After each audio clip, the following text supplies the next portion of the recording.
NJ Rutgers University canceled HBCU conference because of Trump's edict. Last updated, the 29th of January 2025 at 7:22 a.m. NY Carib News. On January 24, 2025, Rutgers University called off a symposium aimed at educating students about apprenticeships at historically black institutions and universities.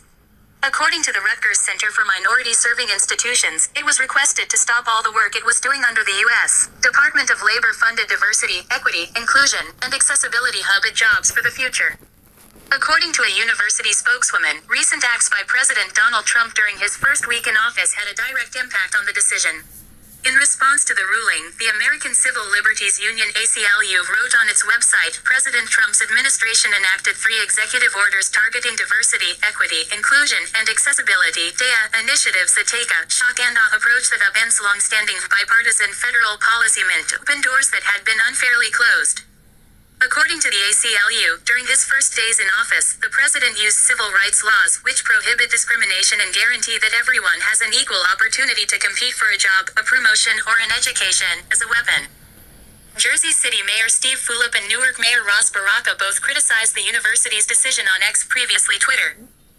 This year, Baraka and Fulop are both vying for the governorship of New Jersey.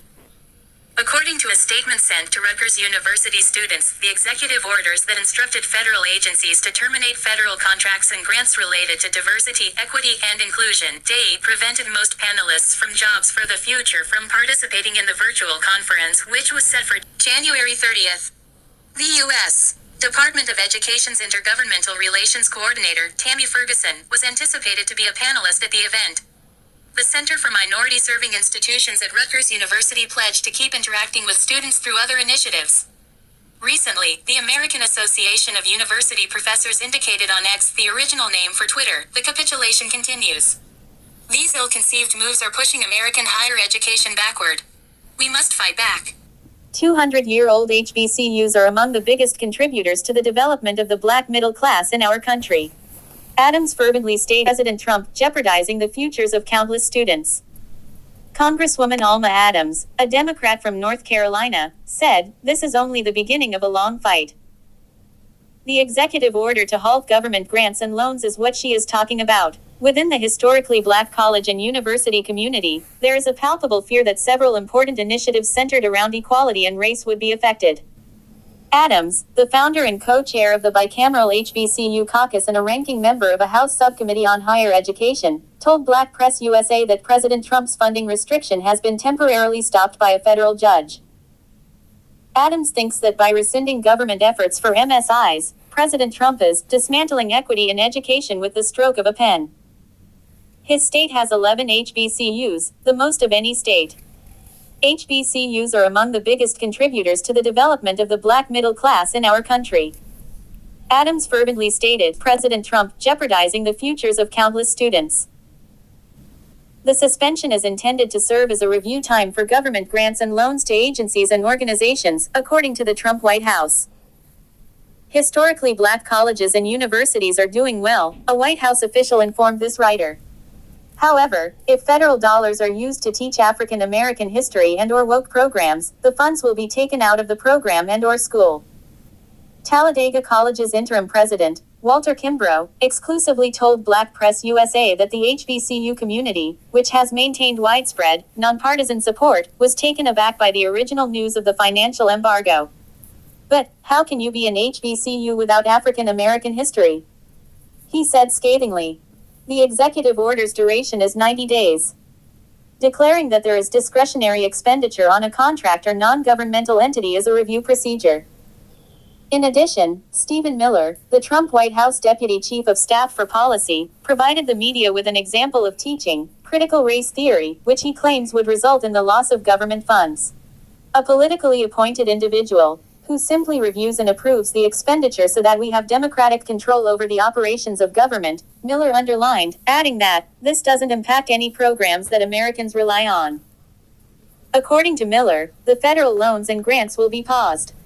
North Carolina A&T, this review of government financing is putting HBCUs, which are already underfunded but vital to our communities, directly in harm's way.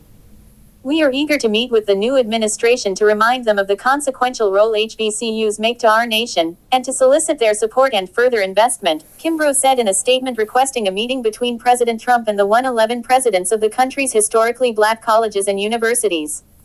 Historically black colleges and universities (HBCUs) represent some of the most enduring pillars of progress in American history.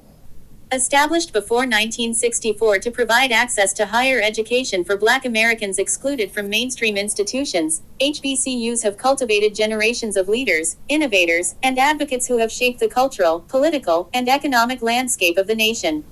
Yet, these iconic institutions now find themselves teetering on the edge of a profound crisis. Decades of systemic underfunding, coupled with declining enrollment and shrinking financial resources, have placed the future of HBCUs in grave jeopardy. The gravity of the situation is underscored by alarming data. A recent report by the Federal Reserve Bank of Philadelphia projects that as many as 80 colleges across the United States could shut their doors by 2029, largely due to demographic shifts, financial instability, and growing skepticism about the value of higher education.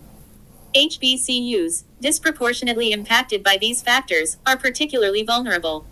Many operate with limited endowments and depend heavily on state or federal aid, which often falls far short of their needs. Compounding these challenges are inequitable enrollment trends and systemic neglect that leave them ill-equipped to compete in an increasingly volatile higher education environment.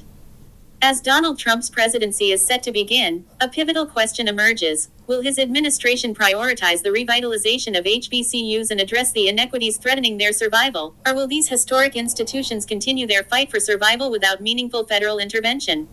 The answer will determine not only the future of HBCUs but also the communities they have long served. If you enjoyed the video, please give it a thumbs up, subscribe for more content, and leave a comment below. See you next time.